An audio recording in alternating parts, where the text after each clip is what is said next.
Mr. Chairman, members of the board, good morning. My name is Donald Yates. I'm a bus operator and an officer from the Transport Workers Union. According to current plans, bus service is going to take a hit, especially in the Bronx. What do I mean by take a hit? I mean, some neighborhoods will have no service at night, some neighborhoods will have no service on weekends, and nearly everyone will get a longer wait. We are happy that some of the planned cuts to Manhattan service are off the table. We are not happy that the Bronx is getting the cuts instead. It is one thing to say on paper there is still service. All you need is 2 transfers and a half-mile hike. But in the real world, where our riders live, it doesn't work. These cuts will leave riders stranded. That's not what public transportation is supposed to do. I respectfully suggest that you keep the buses moving and keep the neighborhoods connected to the rest of the city. That is what public transportation is supposed to do. Thank you all. Good morning to all. My name is Oneshia Portlette. I'm the new director of the Women's Committee of TWU Local 100. I don't have a piece of paper to speak from. I've been reading and following everything before I came into position, and I'm gonna come to you humbly. You all sitting around this table, the podium, and the side chairs. In this room is so much power.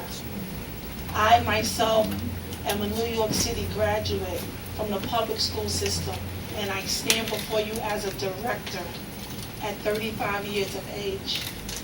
I ask you, I don't know what all is going to entail, what all is you guys are going to have to do. I'm more sure it's going to be long hours, but I come to you mercifully on the behalf of the students of New York City to please find a way. There's so much going on. They have so much pressure that they have to deal in a day-to-day life. Please find a way so these children can further their education and become an asset to us and to our country. Please let them ride free. Let them ride free. They don't cause any problems on the bus. I'm a bus operator from the Bronx, Kingsbridge Depot. Very respectful young kids. Please do whatever it is in your power, Mr. Walden. I know you have your work cut out for you, but please, if you can show mercy upon the children, they won't go unnoticed. Good day. Good morning, Mr. Chairman, members of the board. My name is Jesse Mendoza. I'm a bus operator from the Bronx. I'm also representing TWU Local 100. Mr. Walden, it has made it clear that the watchword of his administration is going to be make every dollar count. We can't disagree with that. We would just like to point out that there are right now tens of millions of dollars that could be made to count on keeping buses and trains running, the ARRA dollars and the stimulus dollars. And there is legislation pending in Washington to make more available legislation supported by New York's own senators. As long as we're making every dollar count, let's make those hundreds of millions of dollars count. Let's get the legislation through Washington. What would take that? Well, let's start with showing up. Our president, Mr. John Samuelson, is putting together a coalition to the Washington to support the bill. We would like nothing better, Mr. Chairman, than you to be there. I hope you would take that opportunity to be there and make the dollars count. Thank you very much. Good morning. My name is Paul Piazz. I'm a station agent and a representative of TWU Local 100. The last time I spoke before this board, I cautioned on the adverse effect that closing station booths would have on our most vulnerable customers, which are the elderly, school children, and the disabled.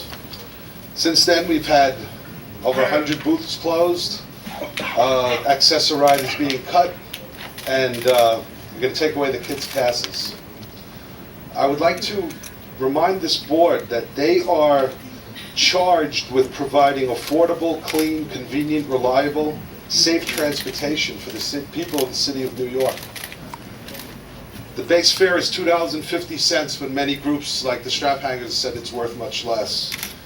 Clean, the station cleaners are understaffed, vastly understaffed, and they don't cover jobs because they don't want to pay overtime. So your stations are dirty. As a matter of fact, last year I worked at a station in a 6-month period. The AM job was covered once in a 6-month period. Convenient, you have vending machines and no station agents. Go down to the stations with a $20 bill, try to get change, see what happens. Reliable, service cuts. It's not going to be too reliable after that. Safe, again, you have no station agents, no presence on many stations. It's a recipe for disaster. Just want to say, Mr. Walder, you are the new captain of what many call the Titanic. It will be up to you whether we hit that iceberg, whether we make a left turn and get this ship right. I hope we all do that. Thank you.